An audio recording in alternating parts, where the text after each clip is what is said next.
Assalamualaikum warahmatullahi wabarakatuh. Alhamdulillahilladzi hadana lihada wa ma kunna linahtadiya laula an hadanallah.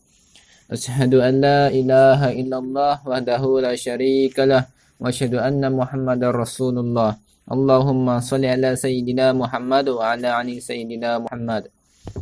Yang terhormat dosen pengampu mata kuliah Filsafat Islam Ibu Ningratna serta kawan-kawan yang insya Allah dirahmati oleh Allah Subhanahu wa Ta'ala. Pertama dan paling utama, marilah kita bersyukur kepada Allah Subhanahu wa Ta'ala yang telah memberikan kita nikmat berupa iman Islam serta yang tak kita lupakan kesempatan sehingga pada pagi hari ini kita bisa melaksanakan kuliah walaupun secara daring.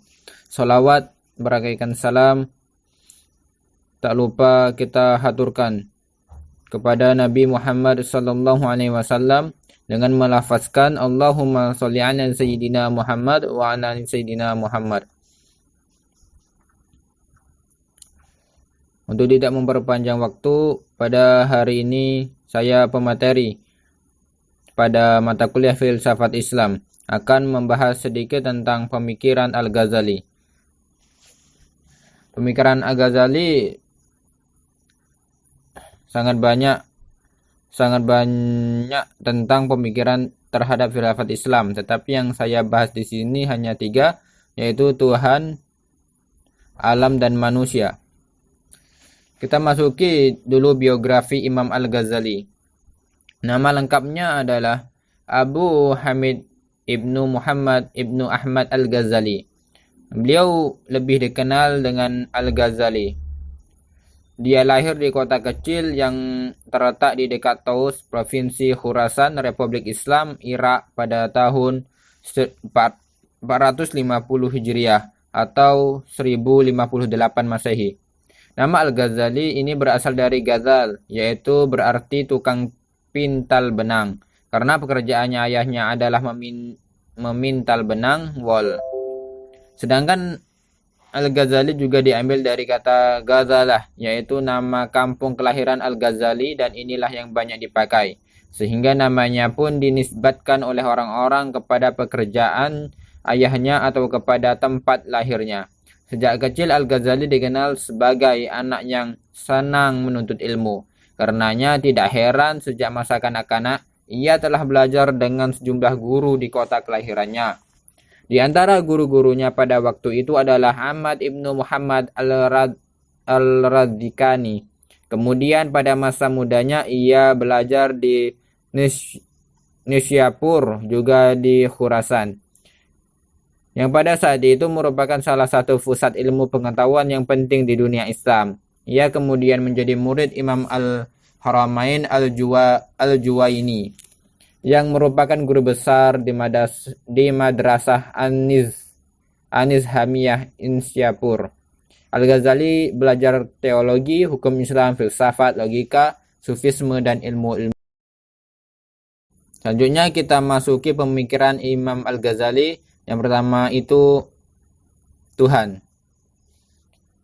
Imam Al-Ghazali memandang metafisika atau ketuhanan dengan memberi reaksi keras terhadap neoplatonisme Islam. Menurutnya banyak kesalahan para filsuf karena mereka tidak teliti dalam lapangan logika dan metafisika dan matematika. Untuk itu Al-Ghazali mengancam secara langsung dua tokoh Neoplatonisme Muslim, Al-Farabi dan Ibnu Sina, serta secara tidak langsung terhadap Aristoteles, guru mereka. Menurut Al-Ghazali, dapat tahfudz al-falsifah, para pemikir bebas tersebut ingin meninggalkan keyakinan-keyakinan Islam dan mengabaikan dasar-dasar pemujaan ritual dengan menganggapnya sebagai sesuatu yang tidak berguna bagi pencapaian intelektual mereka. Pandangan Al-Ghazali tentang filsafat ketuhanan terdiri dari 3 masalah pokok. Yang pertama wujud, zat, dan sifat, dan af'al.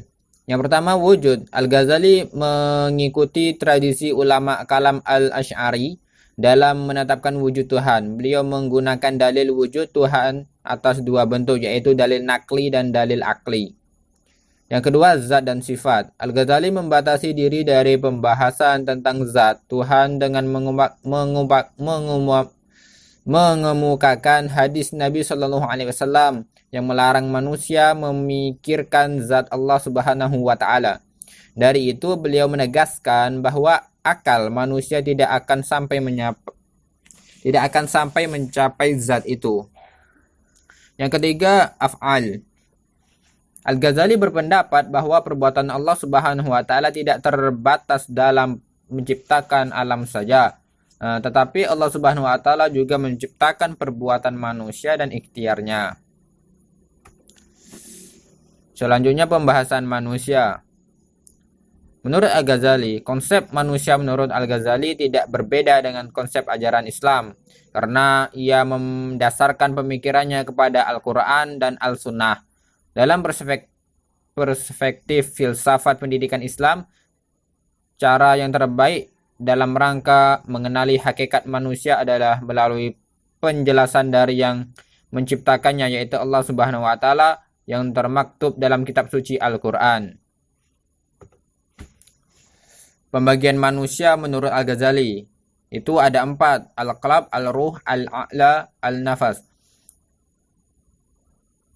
Yang pertama, al-qalb. Menurut Abu Hamid Al-Ghazali, qalb mempunyai dua pengertian. Pengertian pertama adalah hati jasmani, al-qalbi al-jasmani, atau daging sanubari, al-laham al-sanubari, yaitu daging khusus yang berbentuk jantung pisang yang terletak di dalam rongga dada sebelah kiri dan berisi darah hitam kental. Selanjutnya yang kedua, ar-ruh.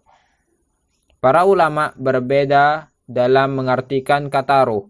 Menurut Al-Qusairi, ruh adalah jisim yang halus, bentuknya sebagaimana malaikat, setan, yang merupakan tempat akhlak terpuji. Yang ketiga, al-akli. Ada beberapa pengertian tentang akli. Pertama, akli adalah potensi yang siap menerima pengetahuan teoritis. Kedua, akli adalah pengetahuan tentang kemungkinan sesuatu yang mungkin dan kemuhalan sesuatu yang mustahil yang muncul pada anak usia tamyiz. Yang keempat, an-nafs. Sedangkan menurut Al-Ghazali, nafsu diartikan perpaduan kekuatan marah, qadlab, dan syahwat dalam diri manusia. Kekuatan qadlab pada awalnya tentu untuk sesuatu yang positif seperti untuk mempertahankan diri, mempertahankan agama. Selanjutnya, pembahasan alam. Bagi Al-Ghazali, bila alam itu dikatakan qadim, mustahil dapat dibayangkan bahwa alam itu diciptakan oleh Tuhan.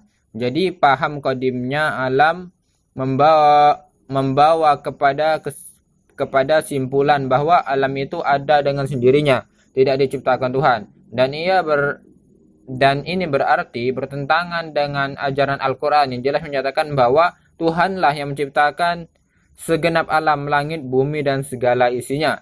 Bagi Al-Ghazali, alam haruslah tidak qadim, dan ini berarti pada awalnya Tuhan ada, sedangkan alam tidak ada. Kemudian Tuhan menciptakan alam ada di samping adanya Tuhan. Sebaliknya, bagi para filsuf muslim paham bahwa alam itu qadim, sedikit pun tidak dipahami mereka sebagai alam yang ada dengan sendirinya. Menurut mereka, alam itu qadim justru karena Tuhan menciptakannya sejak azali atau qadim. Bagi mereka mustahil Tuhan ada sendiri tanpa menciptakan pada awalnya, kemudian baru menciptakan alam. Mungkin itu saja yang bisa saya sampaikan. Terlebih dan terkurang saya mohon maaf. Saya akhiri dengan wabillahi taufik wal hidayah. Wassalamualaikum warahmatullahi wabarakatuh.